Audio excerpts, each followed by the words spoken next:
প্রিয় এসএসসি ব্যাচের শিক্ষার্থী বন্ধুরা, তোমাদের এসএসসি পরীক্ষা শেষ হয়ে যাওয়ার পর একটা তোমাদের মাঝে সবচেয়ে দুশ্চিন্তার কারণ কাজ করে, সেটা হলো প্র্যাকটিক্যাল নিয়ে।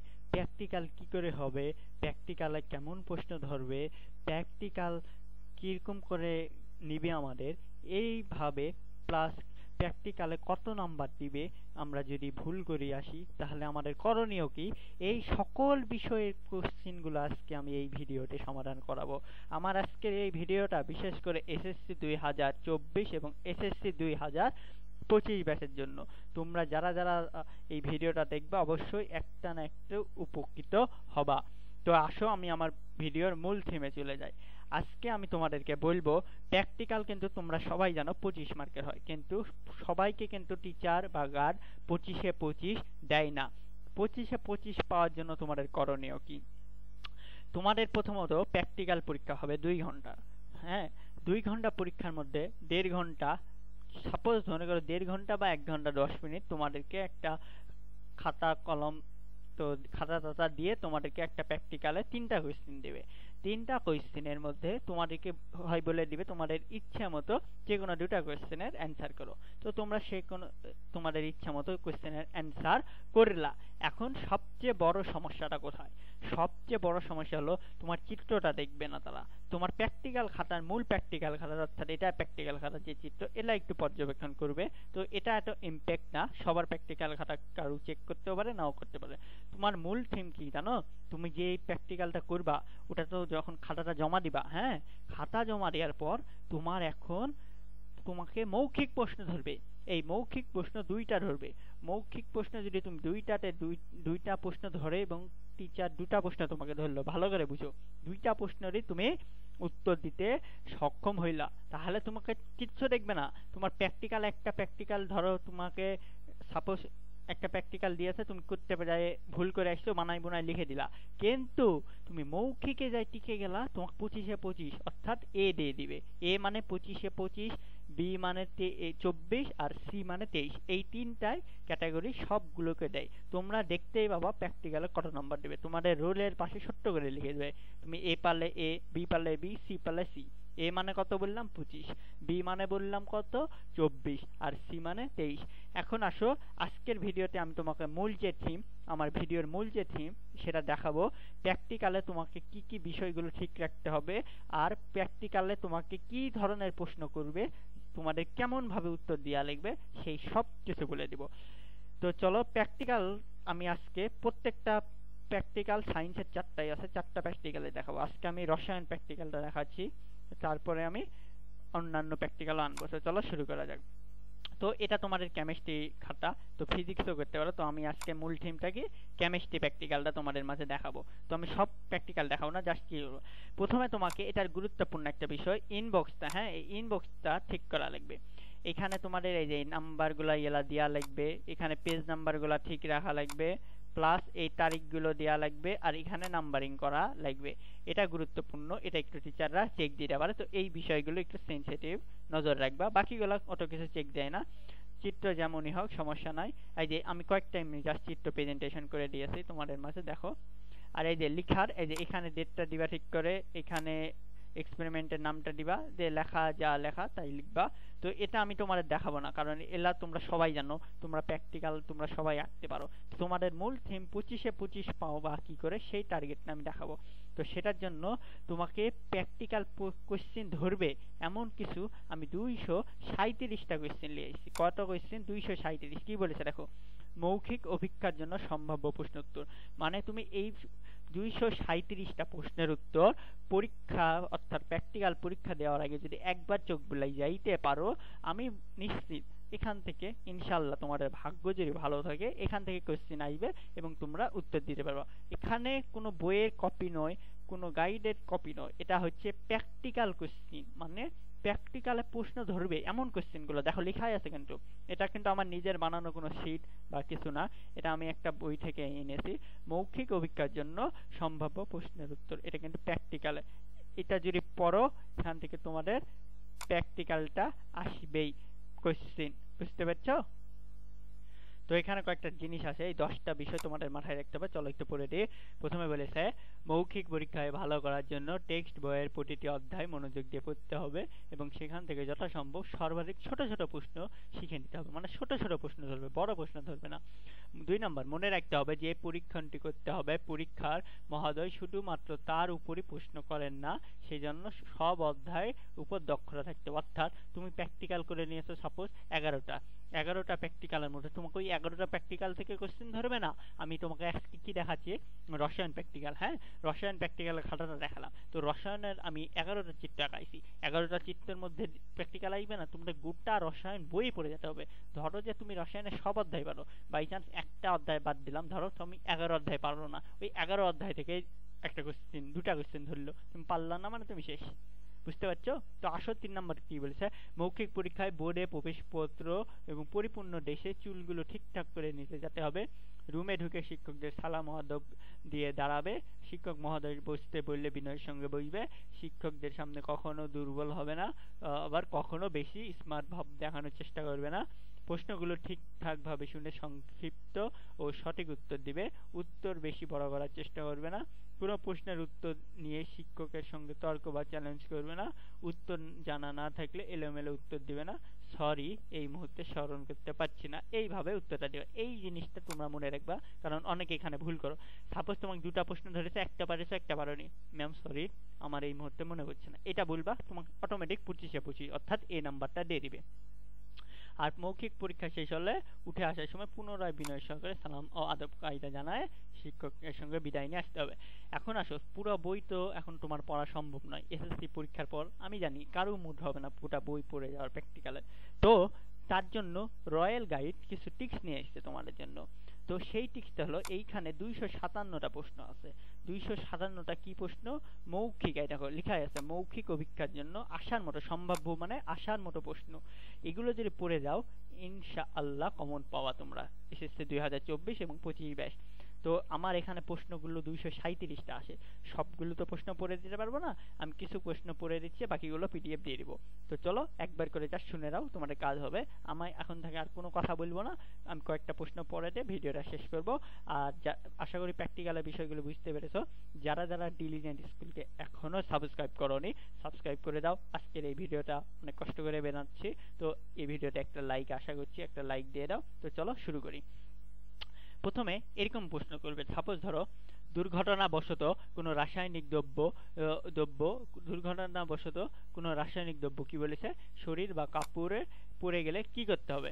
তোমাকে টিচার প্রশ্ন করলো, এই এত রোল মুখ আসো, তখন তুমি আসলা, যাই সালাম কালাম দিলা, ম্যামকে বললাম ম্যাম জি ম্যাম, তখন বললো যে এই প্রশ্নটার উত্তরটা, প্রশ্ন তোমার রেডি থাকবে, প্রশ্ন ম্যাম মুখে করবে না, প্রশ্ন একটা কোশ্চেন দিয়ে দেবে, ধরো কোশ্চেনে এই প্রশ্নটা পড়ে গেছে, তখন তুমি বলবা ম্যাম দুর্ঘটনাবশত কোনো রাসায়নিক দ্রব্য শরীরে বা কাপড়ে পড়ে গেলে আমাদের করণীয় হলো 1 নম্বর, তাৎক্ষণিক তা প্রচুর পরিমাণে পানি দিয়ে ধুয়ে ফেলতে হবে। রাসায়নিক দ্রব্যটি অ্যাসিড হলে ধোয়ার পরপর খুব লঘু সোডিয়াম কার্বাইড ও অ্যামোনিয়াম দ্রবণ দিয়ে ধুয়ে ফেলতে হবে। আবার রাসায়নিক দ্রব্যটি ক্ষার হলে ধোয়ার পরই বোরিক অ্যাসিড দিয়ে দ্রবণ দিয়ে ধুতে হবে। অর্থাৎ এই 3টার মধ্যে তুমি ধরো 1 নাম্বারটা আর 3 নাম্বারটা মনে রাখো, 2 নাম্বারটা একটু বড় আছে না মনে রাখো, তাও তোমাকে টিচার নাম্বার দিয়ে দিবে, টেনশন নাই। 2 নাম্বার আসো, ফ্লাক্স কি, ফ্লাক্স কত প্রকার ও কি কি, এটা একটা প্রশ্ন। তখন আসো এমন করে বলবা যে ফ্লাক্স কি, আমি একটু হ্যান্ডটা নিই, হ্যাঁ ফ্লাক্স অনেকটা বোতলের মতো কাচের তৈরি, নিচের অংশ মোটা, উপরের অংশ সরু। পরীক্ষাগারে বিভিন্ন তরল রাসায়নিক দ্রব্য রাখার জন্য এটি ব্যবহৃত হয়। ফ্লাক্স 4 প্রকার, যথা ক্লিনিক্যাল ফ্লাক্স, গোলতলি ফ্লাক্স, পাতন ফ্লাক্স ও চ্যাপ্টাতলি ফ্লাক্স। তুমি 2, 3, 4 দিবা। 1 নাম্বারটা একটু কঠিন আসতে পারে, মানে পরীক্ষার একদিন আগে, পরীক্ষা প্র্যাকটিক্যাল ধরো আজকে পরীক্ষা এসছো, কালকে তোমার প্র্যাকটিক্যাল, এখন এতগুলো প্রশ্ন তো দেখা সম্ভব নয়, জাস্ট তোমার কাছে যেগুলো সহজ মনে করবে তুমি 2 আর 3 দিলা, 2, 4 দিলা, যে কোনো 2টা উদাহরণ দিবা, তাহলেই হবে। তাহলে ফ্লাক্স কি, বলবে যে ফ্লাক্স অনেকটা বোতলের মতো, এটা একটা কাচের তৈরি, নিচের অংশ মোটা, উপরের অংশ সরু। পরীক্ষাগারে বিভিন্ন তরল ও রাসায়নিক দ্রব্য রাখার জন্য এটি ব্যবহার করা হয়। গোলতলি ফ্লাক্স ও পাতন ফ্লাক্স, আমি জাস্ট তোমাকে একটু বুঝাই দিচ্ছি। এবার আসো, মোটর বা পেন্স কি কাজে ব্যবহৃত হয়। তো রাসায়নিক পদার্থ গুঁড়ো করার জন্য অথবা একাধিক গুঁড়ো জাতীয় পদার্থ মিশ্রিত করার জন্য মর্টার বা এবং পেন্টস ব্যবহৃত হয়, সাধারণত চীনামাটির তৈরি। টেস্ট টিউব কি কাজে ব্যবহৃত হয়? এটি একমুখ বদ্ধ পাতলা কাচের সরু নল। টেস্ট টিউব ছোট বড় বিভিন্ন আকার হতে পারে, যেমন সাধারণত 15 থেকে 16 মিলি আয়তন টেস্ট টিউবে বেশি ব্যবহৃত হয়। টেস্ট টিউবকে দাঁড় করিয়ে রাখার জন্য কাঠ নির্মিত সরল যন্ত্র ব্যবহৃত হয়, একে বলা হয় টেস্ট টিউব স্ট্যান্ড। কাজ করার সময় তাতে টেস্ট টিউব ধরার জন্য যে যন্ত্র ব্যবহার করা হয় তাকে টেস্ট টিউব ধারকও বলা হয়। 5 নম্বর প্রশ্ন দেখো, পোরসেলিন বেসিন কি? তো পোরসেলিন বা বেসিন বা আবার আছে ক্রুসিবল। হ্যাঁ, এই বেসিনে সাধারণত তরল পদার্থ বাষ্পীভূত করা থাকে। দেখো তোমরা কিন্তু এই প্রশ্নগুলো পড়োনি আগে, কারণ দেখতে পাচ্ছ এগুলো কিন্তু তোমাদের মৌখিক পরীক্ষা আসবে, এগুলো বইয়ের খুঁটিনাটি থেকে কোশ্চেনগুলো আসছে, তো খুবই গুরুত্বপূর্ণ। জাস্ট একবার করে শুনে যাও, শুনে গেলেও তুমি মুখস্থ করার দরকার নাই। আমার এই ভিডিওটা যারা যারা শুনে যাওয়া কিছুটা হলেও মনে থাকবে, যদি বাই চান্স চলে আসে তোমরা পারবা। তো এই বেসিনে সাধারণত তরল পদার্থ বাষ্পীভূত করা হয়।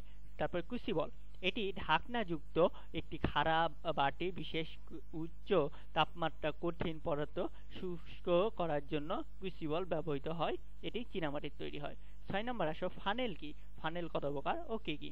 তরল পদার্থ ঢালার জন্য নিচে সরু নল বিশিষ্ট চোঙ ব্যবহৃত হয়, এটি ফানেল। ফানেল বিভিন্ন প্রকার হয়ে থাকে, যেমন সাধারণ ফানেল, থ্রি-সেল ফানেল, বিন্দু পাত্তি বা পৃথকীকরণ ফানেল ও বুখনার ফানেল ইত্যাদি। তারপর আসে 7 নম্বর, রিটার্ন বা ক্লাক্স এর যন্ত্রটা কি? একটি গোলতলে ফ্লাক্সের মুখ থেকে বের হওয়া লম্বা সরু ঠোঁট বিশিষ্ট যন্ত্রের নাম রিটার্ট। নাইট্রিক অ্যাসিড প্রস্তুতকালে এই যন্ত্র ব্যবহৃত হয়। তরলকে বাষ্পে পরিণত করে পুনরায় তরল অবস্থায় পরিণত করার জন্য এটি ব্যবহৃত হয়। তারপরে 9 নম্বর, গ্যাসীয়। আচ্ছা, এটা একটু ঘোলা আসছে, তো আমি একটু স্কিপ করছি। হ্যাঁ, এখানে আসো, ব্যাপন কি? কোনো মাধ্যমে কঠিন তরল বা গ্যাসীয় বস্তু স্বতঃস্ফূর্ত সমভাবে পরিব্যাপ্ত হওয়াকে ব্যাপন বলা হয়। পদার্থের কোন অবস্থায় ব্যাপনের হার বেশি? ব্যাপনের হার বেশি হয় পদার্থের গ্যাসীয় অবস্থায়, এরপর তরল অবস্থায়। ঊর্ধ্বপাতন কাকে বলে? যদি কোনো কঠিন পদার্থকে তাপ দিলে তা সরাসরি গ্যাসে পরিণত হয় এবং ঠান্ডা করলে তা সরাসরি কঠিনে রূপান্তরিত হয়, তবে উক্ত প্রক্রিয়াকে ঊর্ধ্বপাতন বলা হয়। 20 নম্বর প্রশ্ন দেখো, মিশ্রণ কাকে বলে? 2 বা ততোধিক পদার্থের যে কোনো অনুপাতে একত্রে মিশালে যদি তারা নিজ নিজ ধর্ম বজায় রেখে পাশাপাশি অবস্থান করে, উক্ত সমাবেশকে মিশ্রণ বলা হয়। 14 নম্বর, তরল কোন অবস্থায় গ্যাসে পরিণত হয়? তরল স্ফুটনাঙ্গে পৌঁছালে গ্যাসীয় পরিণত হয়। ব্যাপন ও নিঃসরণ কিসের উপর নির্ভর করে? ব্যাপন ও নিঃসরণ বস্তুর ঘনত্বের উপর নির্ভর করে, ভর ও ঘনত্বের উপর। পটাশিয়াম পারম্যাঙ্গানেট কোন বর্ণের? এটা খুবই গুরুত্বপূর্ণ, আসার সম্ভাবনা 99%। পটাশিয়াম পারম্যাঙ্গানেট বেগুনি বর্ণের হয়ে থাকে। তাপমাত্রা বাড়ালে ব্যাপনের হার বাড়ে কেন? কোনো মাধ্যমে কঠিন তরল বা গ্যাসীয় কোনো জায়গা জুড়িয়ে ছড়িয়ে পড়াকে ব্যাপন বলে। কোনো পদার্থের ব্যাপনের হার তার ভর আন্তঃআণবিক আকর্ষণ বলের উপর নির্ভরশীল। আন্তঃআণবিক আকর্ষণ তথা ঘনত্ব কম হলে ব্যাপন দ্রুত হয়, অর্থাৎ ব্যাপন হার বেশি হয়। তাপমাত্রা বাড়লেও বস্তুর আন্তঃআণবিক আকর্ষণ কমে গিয়ে ব্যাপন হার বেড়ে যায়। তো এটা বুঝতে পারলা? এরপর আসো পরবর্তী প্রশ্নে যাই। Methane, nitrogen, ammonia. CH4 মিথেনের সঙ্গে N2 মানে নাইট্রোজেন, NH3 মানে অ্যামোনিয়া। গ্যাসের কোনটির ব্যাপন হার বেশি? এখন মিথেন এর ব্যাপন হার বেশি, কারণ মিথেন, নাইট্রোজেন, অ্যামোনিয়া গ্যাসের আণবিক ভর 16, 28, 17 গ্রাম। মিথেন গ্যাসের আণবিক ভর সবচেয়ে কম হওয়ায় তার ব্যাপন হার বেশি। ব্যাপন ও অভিস্রবণের মধ্যে 2টি পার্থক্য লেখো। ব্যাপনের মাধ্যমে অণুর অধিক ঘনত্ব থেকে কম ঘনত্বের দিকে ধাবিত হয়, পক্ষান্তরে অভিস্রবণ প্রক্রিয়ায় অণু কম ঘনত্ব থেকে অধিক ঘনত্বের দিকে ধাবিত হয়। ব্যাপন প্রক্রিয়ায় কোনো পর্দার উপস্থিতি না থাকলেও অভিস্রবণের ক্ষেত্রে একটি অর্ধবেদ্য পর্দা উপস্থিত থাকে। 28 নম্বর, ব্যাপনের হার এবং তাপমাত্রার সম্পর্কিত লেখ কোনটি? এটা হচ্ছে ব্যাপন উপরে, তাপমাত্রা নিচে। দেখো, বেলুন ছিদ্র থেকে গ্যাস বেরিয়ে বেলুন চুপসে যাবার জন্য কোনটি দায়ী? উত্তর হবে নিঃসরণ। ব্যাপন, নিঃসরণ ও অভিস্রবণের মধ্যে কোনটির হার সবচেয়ে বেশি? নিঃসরণ। ঊর্ধ্বপাতিত বস্তুর ক্ষেত্রে তড়িৎ বিন্দুর উপস্থিত নেই কেন? ঊর্ধ্বপাতিত বস্তুর তরল দশার অনুপস্থিতির জন্য। ঊর্ধ্বপাতনের ইংরেজিকে কি বলা হয়? সাবলিমেশন। তারপর দেখো উদয়ীয় পদার্থের ব্যবহার লিখো। পোকামাকড়, জীবাণু নাশক, ন্যাপথালিন, খাবার লবণে আয়োডিন ও হিম মেশিন হিসেবে ডাইরেক্টর মিশ্রণে ব্যবহৃত হয়, একেই কিন্তু এটা বলা হয়। ঊর্ধ্বপাতনের ক্ষেত্রে তাপমাত্রা যেরকম তাপমাত্রার সময় কঠিন কঠিন গ্যাস গ্যাস। নিঃসরণ কাকে বলা হয়? সরু সিদ্ধ পথে কোনো গ্যাসের অণুসমূহ উচ্চ চাপ অঞ্চল থেকে নিম্ন চাপ অঞ্চলে সজোরে বেরিয়ে আসার প্রক্রিয়াকে নিঃসরণ বলে।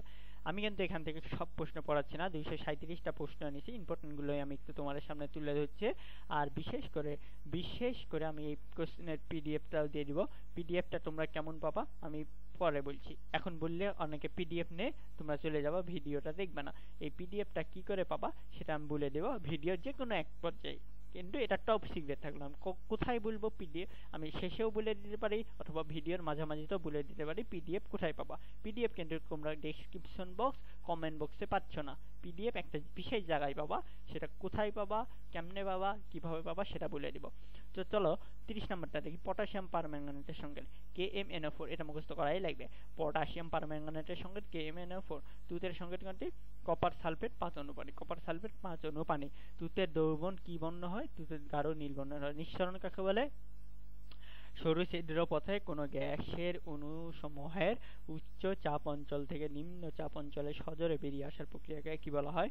নিঃসরণ বলা হয়। ঊর্ধ্বপাতনের শীতলীকরণের চক্রের চিত্রটা লিখো। তাপমাত্রা উপরে, সময় নিচে, এরকম থাকবে গ্যাস গ্যাস কঠিন ইত্যাদি।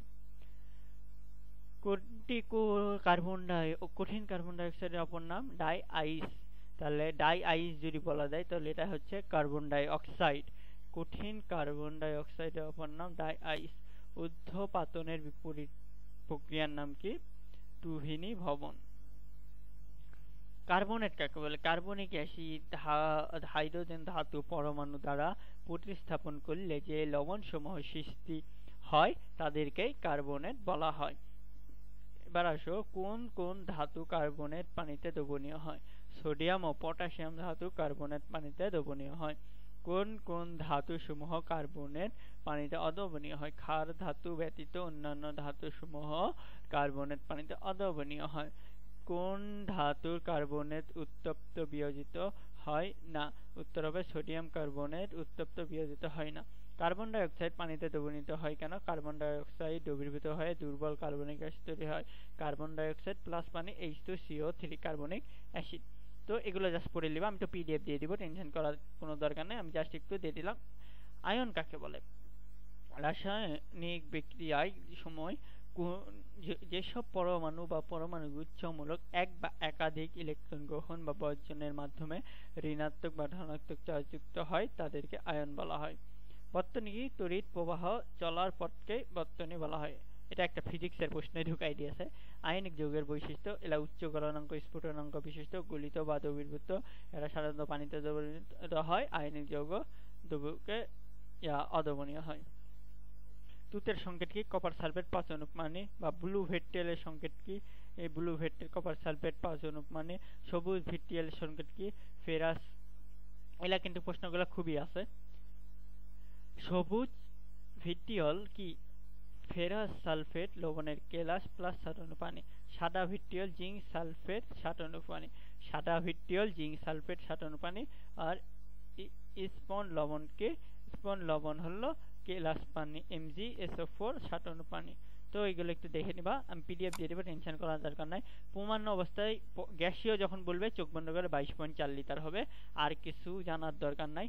তারপরে এগুলো আছে সাইট্রিক অ্যাসিডের সংকেত C6H8O7। সাইট্রিক অ্যাসিডের সংকেত C6H7O8 H8O7। ভিনেগার কি? 5 থেকে 6% অ্যাসিটিক অ্যাসিডের জলীয় দ্রবণকে কি বলা হয়? ভিনেগার বলা হয়। ভিনেগারের অপর নাম সিরিকা। সিরিকার সংকেত CH3COOH CH3COOH। সিরিকার সংকেত CH3COOH। তো জানলা? তো এগুলো আমি একটি গ্যালভানিক কোষের নাম কি? ডাইসেল। ডাইএনের একটি গ্যালভানিক কোষ। তো জাস্ট তোমাকে আমি একটা জিনিস দেখাবো। আমি এখানে তোমাদের বলেছিলাম 237টা প্রশ্ন নিয়ে এসেছি, কিন্তু এখানে আমার এখানে কোয়েশ্চেন আছে তোমাদের মোট টোটাল 227টা। মানে হচ্ছে এখানে আমি তোমাকে একটু বুঝাই দিই, এই পর্যন্ত আমি 249টা কোয়েশ্চেন আছে, আর এইখানে 227, অর্থাৎ টোটাল আমার কোয়েশ্চেন এখানে 237টার মতো আছে। এগুলো আমি পিডিএফ দিয়ে দিব। আমার ভিডিওটা 20 মিনিট হয়ে গেছে, আমি জানি কারো ভিডিও দেখার মুড হচ্ছে না, তো আমি জাস্ট যেগুলো গুরুত্বপূর্ণ একটু পড়ে দিলাম, আর প্র্যাকটিক্যাল কি করে হবে একটু বুঝাই দিলাম। তো একটা কথা মনে রাখবা, আমি বলে দিলাম, এটা তুমি 100% মিলে নিও। তোমরা এসএসসি পরীক্ষা নিয়ে যতটা টেনশন করবা, প্র্যাকটিক্যাল নিয়ে তার 3 থেকে 4 গুণ টেনশন করবা। কারণ তোমরা পরীক্ষার হলে জানো তুমি পরীক্ষা নিজেই দিয়েছো, যে বুঝতে পারবা আমার রেজাল্টটা কেমন হবে, কিন্তু প্র্যাকটিক্যালের কোনো গ্যারান্টি নাই, তোমার টিচারের মাইন্ডের উপর নির্ভর করবে। এখন আল্লাহর কাছে দোয়া করো, যদি টিচার ভালো করে তো আলহামদুলিল্লাহ এই যাত্রায় বাঁচিয়ে গেলা। আর যদি টিচার যাই হোক বুঝতেই পারছো, যদি একটু খেদিবেদি করে তো কোনো টিচারের সাথে খারাপ ব্যবহার করবা না, যা থাকে কপালে তাই হবে। আমার এই প্রশ্নগুলো সম্পূর্ণ পিডিএফ পাই যাবা, পিডিএফ দেখে রেখে তোমরা এলা মুখস্থ করতে পারবা, টেনশন নাই। পিডিএফ পাবা কোথায়? আমি আমার এই ভিডিওর ডেসক্রিপশন বক্সে হোয়াটসঅ্যাপ গ্রুপ অথবা আমার ফেসবুক গ্রুপ দিয়ে দিলাম, অথবা টেলিগ্রাম গ্রুপ, 3টা গ্রুপের লিঙ্ক দিয়ে দিলাম। তোমরা যে কোনো একটা গ্রুপে জয়েন হয়ে যাবা, জয়েন হয়ে বলবা যে ভাই পিডিএফ চাই। ওখানে তো তোমরা কমেন্ট করতে পারবে না, ওখানে তোমাদের এসএসসি পরীক্ষার সকল সিট বিনামূল্যে দেওয়া হয়, বিনামূল্যে দেওয়া হয়। তো টেনশন করার দরকার নাই, এলা সব ওখানেই পাই যাবা। তো আজকে এখানে শেষ করছি। অবশ্যই ভিডিওটা দেখে তুমি যদি একটু উপকৃত হও, একটা লাইক দিয়ে যাও, আর চ্যানেলে নতুন হলে অবশ্যই সাবস্ক্রাইব করিও। তো আমি আজকে রসায়ন দেখালাম, ফিজিক্স, তারপরে হচ্ছে বায়োলজি আর উচ্চতর গণিতের প্র্যাকটিক্যালের একই ধারাবাহিকতায় এই প্রসেসে ভিডিওগুলো আনবো আগামীতে। তো তোমরা ততক্ষণ পর্যন্ত চ্যানেলটা সাবস্ক্রাইব করো, পাশে থাকা বেল আইকনটি ক্লিক করো। আজকের মতো এখানে বিদায় নিচ্ছি। সকলে ভালো থাকবা, সুস্থ থাকবা, ডিলিজেন্ট স্কুলের সাথেই থাকবা। আল্লাহ হাফেজ।